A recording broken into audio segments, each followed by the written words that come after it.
Hello बच्चों, welcome to the online platform of Agni defence academy. Current affair के इस session में सबसे पहले हम लोग आज बात करने जा रहे हैं फातिमा शेख के बारे में। एक्चुअली ये एक एजुकेटर है जो भारत में मुस्लिम वुमन की एजुकेशन के लिए काफी अच्छा योगदान इन्होंने दिया था और जिनका हाल ही में 9 जनवरी को जन्म दिवस भारत में मनाया गया। इस टाइप के क्वेश्चंस जो सोशल रिफॉर्मर्स होते हैं उनके क्वेश्चंस यूपीएससी हमेशा कवर करती है। तो आज इसीलिए मैंने सबसे पहले इन्हीं के बारे में आपको बताना सही समझा। फातिमा शेख जी का जन्म हुआ था 9 अक्टूबर, आपको यहां पर मैं हाईलाइट कर देती हूं, 9 अक्टूबर 1831 में। उस समय बच्चों अगर आप सोचोगे कि भारत की सिनेरियो आज जैसा है तो वो बिल्कुल गलत है। उस समय आप ये लगा लो भेड़ बकरी के जो हाल होता था इंडिया में, वुमन का हाल भी वही था। तो उस समय पे कई सारे सोशल रिफॉर्मर्स आए थे। इवन हमारी मनुस्मृति में लिखा हुआ था कि औरत और जो आपके एनिमल्स होता है उनमें कोई डिफरेंस नहीं होता है, क्योंकि औरत में अकल नहीं होती। तो उनको क्या करना चाहिए, उनको कंट्रोल में रखना चाहिए, उनको एजुकेशन नहीं देना चाहिए, क्योंकि औरत को एजुकेशन देंगे तो समाज खराब हो जाएगा। तो इस सोच के लोग रहते थे और उस समय मुस्लिम धर्म में भी काफी कट्टरपंथी थी और उसी के खिलाफ इन्होंने ज्योतिबा फुले, जिन्होंने मतलब साउदर्न इंडिया में खासतौर पे डेक्कन ट्रैप में काफी एजुकेशन में काम किया था, उनके ऑर्गेनाइजेशन के साथ जुड़े थे और उनके साथ सोशल रिफॉर्म किया था। इनका जीवन अगर देखोगे तो एक बहुत ही साधारण से परिवार में जन्म, ये महिला बड़ी मुश्किल से उन्होंने अपनी बेसिक एजुकेशन कंप्लीट किया था, लेकिन उन्होंने हायर एजुकेशन नहीं ले पाए। इन्हीं ड्यूरेशन में ज्योतिबा फुले के वुमेन एजुकेशन के ऊपर जो आंदोलन था जोर शोर पकड़ रही थी, उन्होंने ज्योतिबा फुले और सावित्री फुले का हाथ पकड़ा और वुमेन एजुकेशन पे काम करना शुरू किया। खास तौर पे जो आपका सेंट्रल हाईलैंड है, सेंट्रल हाईलैंड का स्टेट अगर मैं पूछूं आप लोगों से, आपको पता है? अगर किसी को नहीं भी पता है, कोई नहीं, गुनाह नहीं है ये, तो आप सेंट्रल हाईलैंड के स्टेट सुनो पहले। मध्य प्रदेश, छत्तीसगढ़, आपके झारखंड और नीचे आओगे उड़ीसा का हिस्सा, ठीक है। उसके बाद डेक्कन ट्रैप, डेक्कन ट्रैप मतलब आपका तेलंगाना, महाराष्ट्र, आंध्र प्रदेश का हिस्सा। इन एरिया में इन्होंने काफी हद तक मुस्लिम वुमन को बेसिक एजुकेशन मतलब क्लास 4 तक ही लिखना पढ़ना सिखाने में इन्होंने काफी योगदान दिया और इन्हीं के योगदान को देखते हुए भारत सरकार ने इस साल 9 जनवरी को इनके जो जन्म दिवस है बहुत ही अच्छे से मनाया और एजुकेशनल रिफॉर्म डे की तरह कई स्टेटों में इसको सेलिब्रेट किया गया। अब अगर हम लोग बात करते हैं नेक्स्ट करंट अफेयर के बारे में आज का, तो आज का नेक्स्ट करंट अफेयर है earth ozone layer on track to recovery within 4 decades. Ozone layer बचपन से ही सुन रहे हैं ना, हम छोटे छोटे बच्चे थे तो अब हमको ऐसे कहानी बोलते थे कि जो जमीन है ना, जमीन के ऊपर जो है ना बादलों का एक परत है, उसमें अगर छेद हो जाए तो जो यमराज जी है ना, उसकी जो दृष्टि होती है ना, गंदी दृष्टि, वो पड़ती है हमारे ऊपर और हम राख हो जाते हैं। उस समय तो हमको ये ना एकदम बिल्कुल परफेक्ट, एकदम सटीक कहानी लगती थी। अब बच्चों फिर हम आगे बढ़े, पढ़े, है ना, फिर 8th 9th में जाके हमें पता चला ये जो मतलब कहते हैं कि बादलों का चादर है जिसमें यमराज की दृष्टि पड़ती है, वो बादलों का चादर नहीं है, अर्थ का ओजोन लेयर है।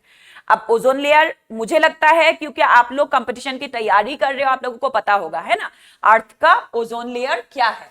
अगर नहीं भी पता है तो मैं आप लोगों को बता देती हूं, जो अर्थ है, अर्थ के जो एटमॉस्फेयर है, लेटेस्ट कंसीडर, मैं यहां पर आप लोगों को बना के दिखाती हूँ, थोड़ा सा ब्रीफ आइडिया दे देती हूँ एटमॉस्फेयर का।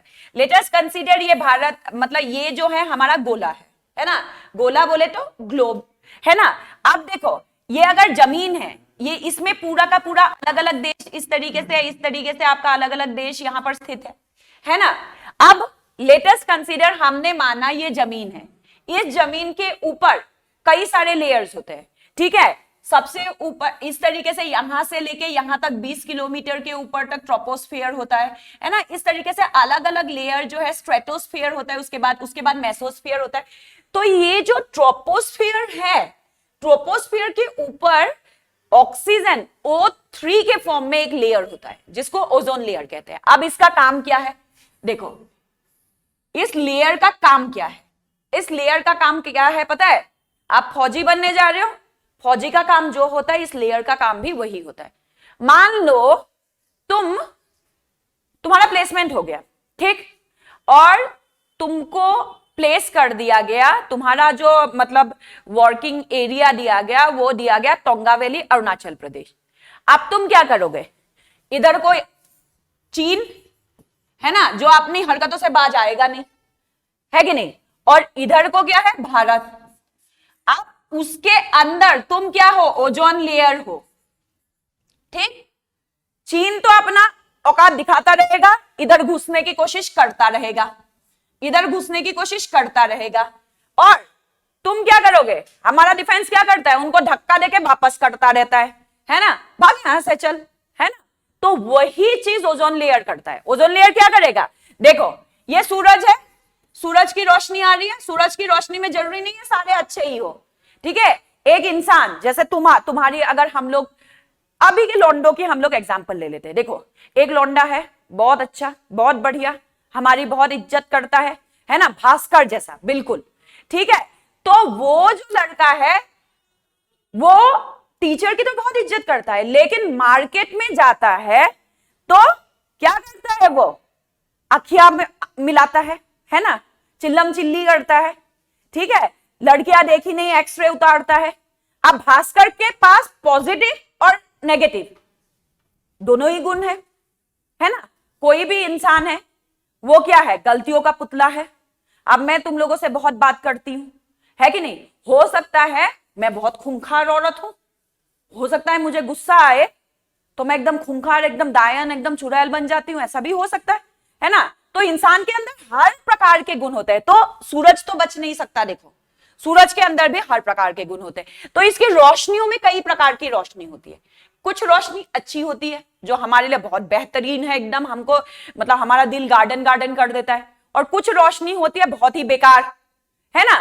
तो उन बेकार रोशनियों में से रोशनी को आने से रोकता है, वो बेकार रोशनी क्या है? अल्ट्रावायलेट रेज, ठीक है। ये एकदम चीनी सेना जैसा मान लो। अब जैसे चीनी सेना है, बाज नहीं आता, अल्ट्रावायलेट रेज भी बाज नहीं आता, वो घुसने की कोशिश करता ही रहता है। अब ये अगर हमारा डिफेंस सिस्टम, अर्थ का डिफेंस सिस्टम कमजोर हो जाए, ठीक है, तो फिर क्या होगा? घुसपैठ होगी, जैसे गलवान घाटी में हुआ था, थोड़ा सा नजर हटी और दुर्घटना घट गया था वहां, है ना। तो लेकिन क्या हुआ? तवांग में हो नहीं पाया क्योंकि एकदम सही काम कर रहे थे। तो यहां पर ओजोन लेयर को हमने खराब कर दिया था। अब इसकी जिम्मेदारी भी हमको ही लेनी पड़ेगी। कारण क्या है भाई? देखो हमने पॉल्यूशन फैलाया, ठीक है, हमने बहुत ही उल्टे सीधे पेड़ काटे, सब कुछ किया, और धीरे धीरे इस ओजोन लेयर में छेद हो गया। अब जब ये छेद हो गया, इसके अंदर से अल्ट्रावायलेट रेज घुसने लगे, और 1900 से लेके 1900 से लेके अगर आप अभी तक की बात करो, कैंसर के पेशेंट्स कितने बढ़ गए, है ना। क्योंकि क्यों? इन छेद में से अल्ट्रावायलेट रेज जमीन के अंदर आ रहा है। अब जब इंसानों को एहसास हुआ, तब इंसान ने क्या किया? ठीक है, धीरे धीरे इस पे काम करने लगे। अब देखो, अगर लोग कहेंगे ना कि पहले क्या होता था 1940s के ड्यूरेशन में, ये बातें महात्मा गांधी उसी समय बोल दिए थे, भाई तुम नेचर को एक्सप्लॉइट कर रहे हो। और उस समय अगर 1800 से 1900 का दौर देखोगे ना, ये जो बड़े बड़े एकदम स्कर्ट पहन के महारानी घूमते हैं ना, वो एक्चुअली तुम कह सकते हो उनकी अकल में ताला पड़ा हुआ था। कारण क्या है?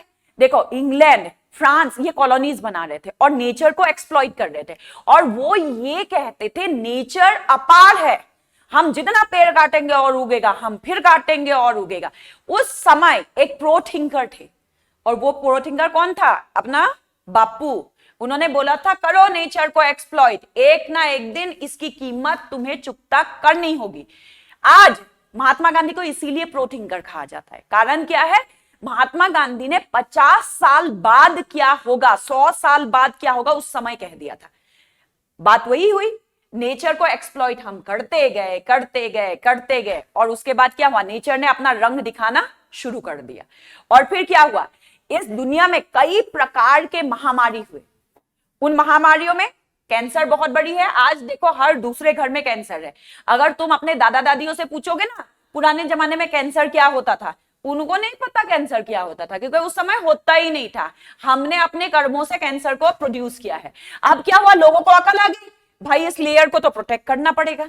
अब यूएन, यूनाइटेड नेशन ने उस पे काम करना शुरू किया, कई सारे देशों ने उस पे काम करना शुरू किया, और ग्लोबल वार्मिंग पे काम करने के लिए अगर अब तुम कहोगे ना, दुनिया के एकदम पथ प्रदर्शक के रूप में भारत भी काम कर रहा है। हर ये मुद्दा बहुत सीरियसली भारत इंटरनेशनल स्टेज पे उठा रहे हैं। अब क्या है, ये जो आपका ओजोन लेयर है, ओजोन लेयर का जो डिप्लीशन है उसको अब क्या किया जा रहा है, उसको रिकवरी किया जा रहा है। उसके लिए कई सारी स्टेप्स लिया जा रहा है, ठीक है। और उसमें एक प्रोटोकॉल आती है, ओजोन लेयर या फिर एनवायरमेंट को जब हम प्रोटेक्ट करते हैं तो उस प्रोटेक्शन के लिए यूनाइटेड नेशन के दिए हुए कुछ नियम कानून होते हैं जिसको हमें फॉलो करना होता है। अगर एनडीए में, सीडीएस में ये क्वेश्चन आए तो तुम्हें इस प्रोटोकॉल का नाम याद रखना है। ये प्रोटोकॉल को क्या कहते हैं, मॉन्ट्रियल प्रोटोकॉल, ठीक है। ये यूनाइटेड नेशन के अंदर आता है, और ये एनवायरमेंट खास तौर पे जो अपना ओजोन लेयर है, ओजोन लेयर को प्रोटेक्ट करने के लिए जो मेजर्स यूज किया जाता है उसको मॉन्ट्रियल प्रोटोकॉल कहा जाता है। अब ये क्या है, आपके धीरे धीरे कई सारे स्टेप्स से जो है आपके मॉन्ट्रियल प्रोटोकॉल को फॉलो करके ओजोन लेयर की रिकवरी की जा रही है। जैसे छत टूट गया है ना, छत से पानी टपक रहा है, तो हम क्या करेंगे, ग्रोटिंग वगैरह करके छत को सही करेंगे। अब अपना ओजोन लेयर सबसे कम कहां है, देखो अर्थ एक गोला है, ये गोला है, इस गोले में ये जो 2 पॉइंट है इसमें ना एटमॉस्फेयर का लेयर सबसे कम है, और जहां मतलब एटमॉस्फेयर का लेयर कम होगा वहां सबसे ज्यादा हार्म होगा। इसका मतलब है ओजोन लेयर सबसे ज्यादा अगर हार्म हो रहा है, कहां पर हो रहा है, देखो आपका उत्तरी गोलार्ध में और दक्षिणी गोलार्ध में। मतलब उत्तरी गोलार्ध में मतलब नॉर्दर्न हेमिस्फीयर पे, नॉर्थ पोल पे, और सदर्न हेमिस्फीयर के साउथ पोल पे। उसमें भी अगर तुमसे डिटेल पूछे, उन दोनों में भी सबसे ज्यादा डिप्लीट कहां पर हो रहा है, सबसे ज्यादा खतरा कहां है, तो एंटार्क्टिका में है, ठीक है। लेकिन जिस हिसाब से यूएन अपना साइंटिफिक असेसमेंट के तहत काम कर रहे हैं, तो यहां पर क्या है बच्चों, यहां पर 2040 तक माना जा रहा है कि ये ओजोन लेयर का जो नुकसान है वो 20% रिकवरी कर लिया जाएगा, ठीक। तो इस तरीके से जब ओजोन लेयर रिकवरी पे जाएगा तो कई तरीके की प्रॉब्लम से हम लोग क्या कर सकते हैं, मतलब निजात पा सकते हैं। अब ये प्रॉब्लम क्या क्या है ना। अगर हम लोग प्रॉब्लम की बात करते हैं तो देखो, सबसे पहले आप नेक्स्ट हम लोग प्रॉब्लम की बात कर लेते हैं, है ना। तो इसकी इंपॉर्टेंस देख लेते हैं, उसके बाद हम देखेंगे, ठीक है, प्रॉब्लम क्या फेस करेंगे, है ना। देखो ओजोन लेयर जो है अपर एटमॉस्फेयर लेयर है, ये हमने कर दिया, जो अल्ट्रावायलेट रेडिएशन को प्रोटेक्ट करता है, ये भी हमें पता है। अब इससे बीमारियां क्या क्या होता है, सबसे ज्यादा इंपॉर्टेंट है बीमारियां, है ना, कि हमें क्या फायदा है इस लेयर से। तो इसके लिए देखो, बीमारियों में आप स्किन रिलेटेड बीमारियां, स्किन कैंसर, ठीक, आपको दिख रहा है आपकी बोर्ड में स्किन कैंसर। फिर ओजोन लेयर से या अल्ट्रावायलेट से होने वाली दूसरी बीमारी है आई कैटरेक्ट। आई कैटरेक्ट मतलब होता है मोतियाबिंद, आंखों के आगे एक मतलब जो सेमी परमेबल मेम्ब्रेन जैसे झाली बन जाना, जिससे आपकी रोशनी या आपकी आंखें इफेक्टिवली काम नहीं कर पाती है, आई कैटरेक्ट होता है। उसके अलावा देखो, सबसे बड़ी बात है, हम हर बीमारी पे बहुत आराम से बीमार पड़ेंगे क्योंकि हमारा इम्यूनिटी खराब हो जाती है। आजकल कहते हैं ना, पुराने जमाने के लोग कौन सा सनस्क्रीन लगाते थे, आप देखो ना, श्रद्धा कपूर नाच नाच के आती है और बताते हैं ये वाला लगाओ 50 SPF, ये वाला लगाओ 7 SPF, है ना। अब श्रद्धा कपूर के तो घर चल गया उससे, लेकिन हमें लगाना भी पड़ेगा। कारण क्या है, ओजोन लेयर हो गया छेद, है ना, जैसे मच्छरदानी में छेद हो गया, मच्छर घुस गया। अब हम क्या करेंगे, अपने ऊपर लगाएंगे क्या, ओडोमस। तो वो जो सनस्क्रीन है वो ओडोमस का काम करेगा बच्चों। मतलब आपने अपने ऊपर सनस्क्रीन लगा दिया ना, तो अल्ट्रावायलेट रेस को आपने अपने स्किन तक टच होने के लिए रोक दिया। चलो स्किन बच गया। आंखें कैसे बचाओगे, फिर हम क्या करेंगे, आंखों के लिए गॉगल्स लगा लेंगे, है ना। अब फिर कैसे वर्क, बालों को कैसे बचाओगे, बालों के लिए कैप पहनेंगे और फैशन में पूरा का पूरा नमूना बन के बाहर निकलेंगे, है ना। और आजकल की तो लौंडियों को देख लो, ऐसे मुंह में कपड़ा लपेट के यहां से बांध के फुल एकदम आईएसआईएस की आतंकवादी की तरह निकलते हैं, लेकिन बेचारियां करे क्या, सुंदरता तो खराब हो जाएगी, है ना।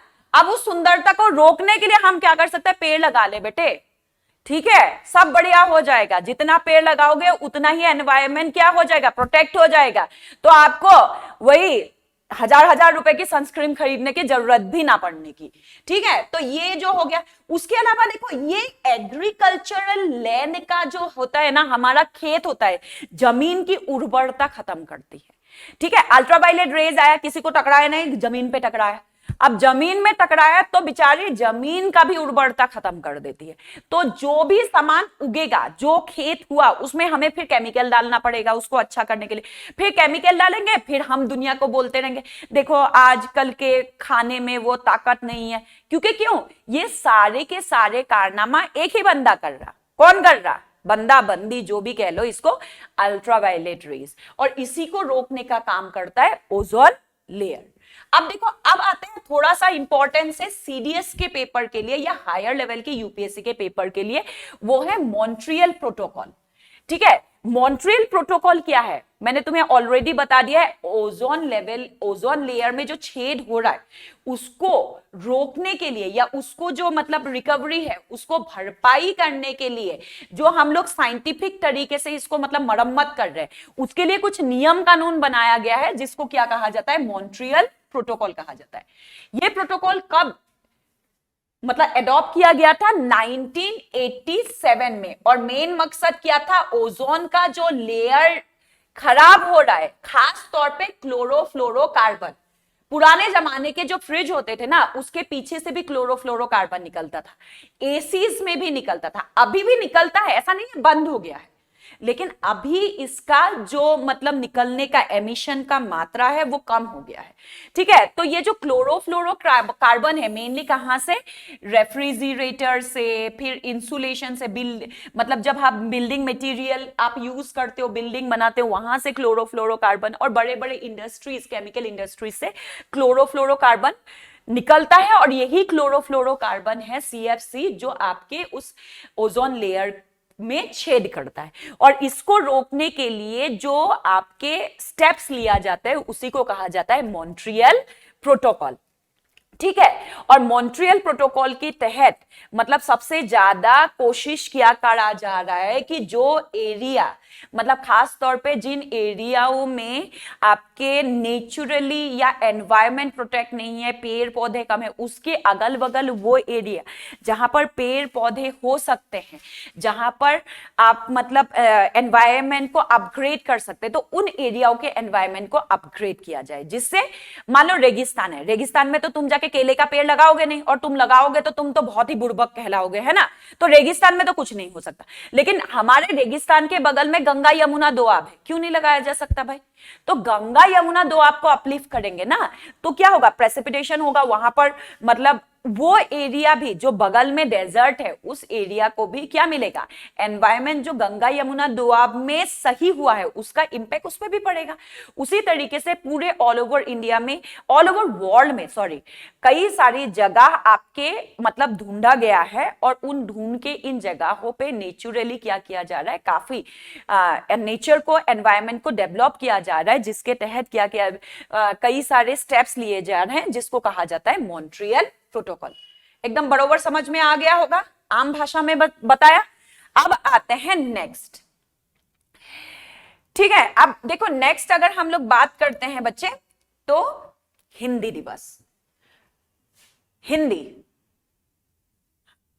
बहुत सारे लोगों की मातृभाषा है, मेरा नहीं है, बट हम इसको एज ए राजभाषा भी मानते हैं, क्योंकि भारत में सबसे ज्यादा पॉपुलेशन जो है आज की टाइम पे, अगर पॉपुलेशन वाइज देखें तो हिंदी भाषा सबसे ज्यादा यूज किया जाता है।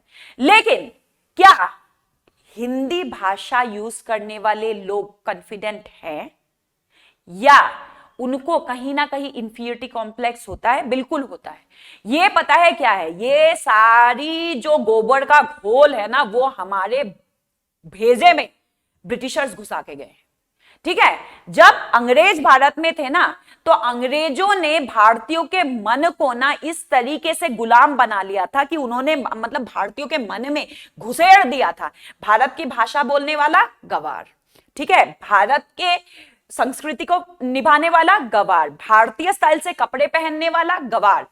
तो क्या करना चाहिए? देखो, पहले जमाने में लोग जो होता था हाथ से खाना खाते थे, ठीक है, नीचे बैठ के पटरी मार के खाना खाते थे। अब देखो, हाथ से खाना खाने से हमारे जो 5 उंगलियां होते हैं उसमें आयुर्वेद के 5 तत्व होते हैं, अग्नि तत्व, वायु तत्व, पृथ्वी तत्व, और ये जो है ये बहुत इंपॉर्टेंट है क्योंकि हमारी बॉडी को बैलेंस बनाती है।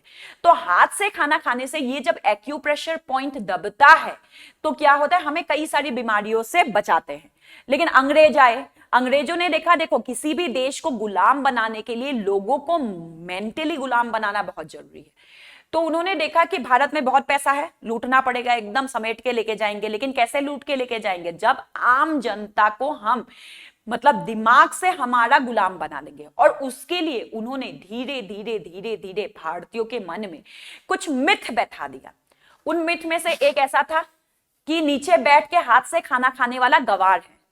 आज भी तुम देख लो यार, यूपी बिहार में लोग हाथ से चावल खाना पसंद नहीं करते। कहते हैं हाथ से चावल खाना मतलब ये हाथ से कौन चावल खाता है?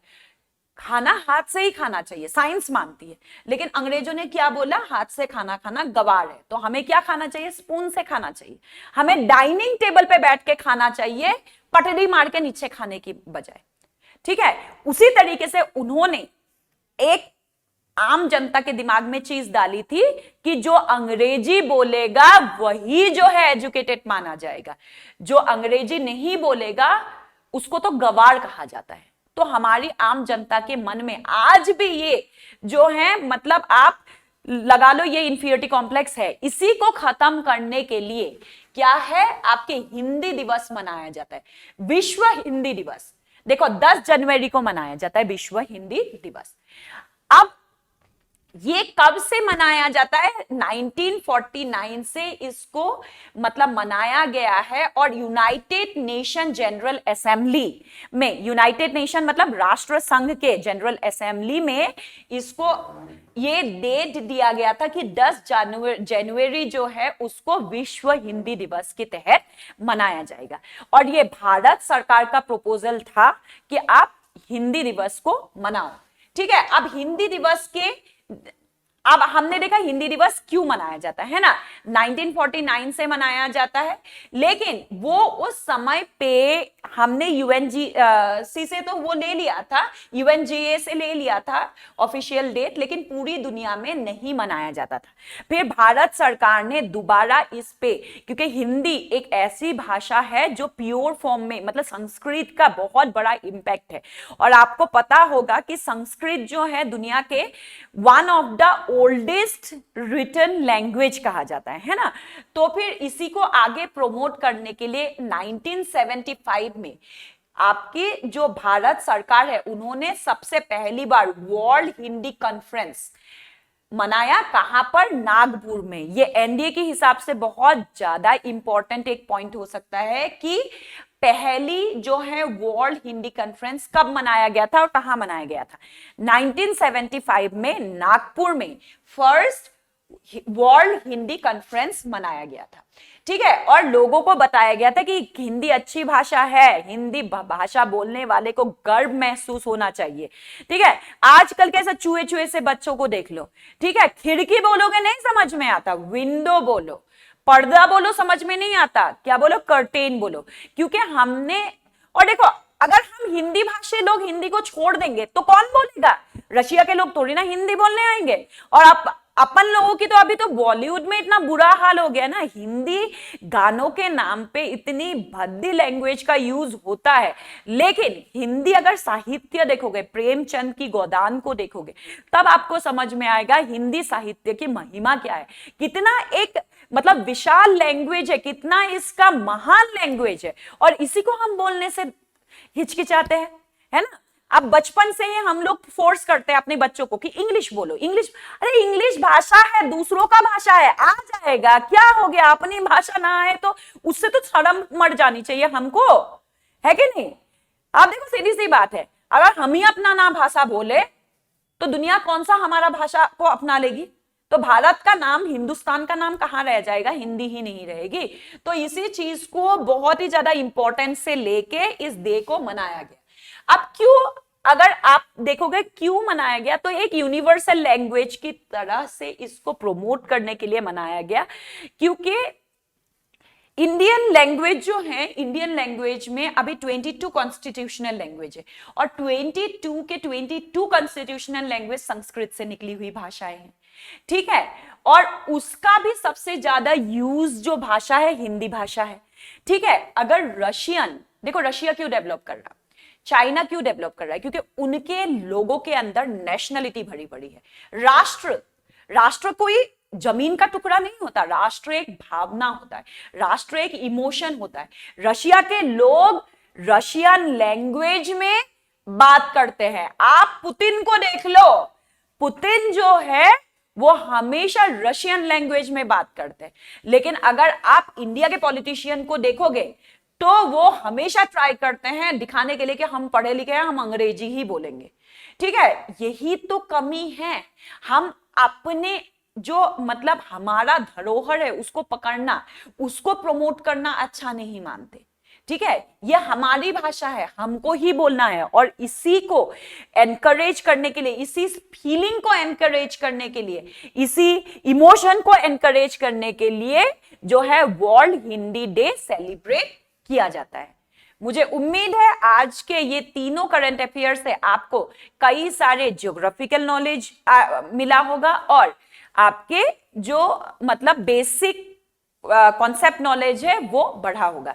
इसी तरीके की करंट अफेयर मैं आपके लिए रोज लेके आऊंगी, और एज वेल एज मैं कुछ टॉपिक, सिलेक्टेड टॉपिक जो आपके नॉर्मली कोचिंग में कवर नहीं किया जाता है, वो टॉपिकों के ऊपर अपनी वीडियोस लाती रहूंगी। मेरी ये वीडियो अच्छी लगी है तो इसको आप लाइक करना मत भूलिए। अग्नि डिफेंस एकेडमी के YouTube चैनल को सब्सक्राइब कर लीजिए, क्योंकि यहां मिलेगा आपको फ्री में बहुत सारा ज्ञान जो आपको दिलाएगी डिफेंस में एज वेल एज सभी कॉम्पिटिटिव एग्जामिनेशन में आपको क्रैक करने के लिए हौसला। इसी उम्मीद के साथ दोस्तों, जय हिंद।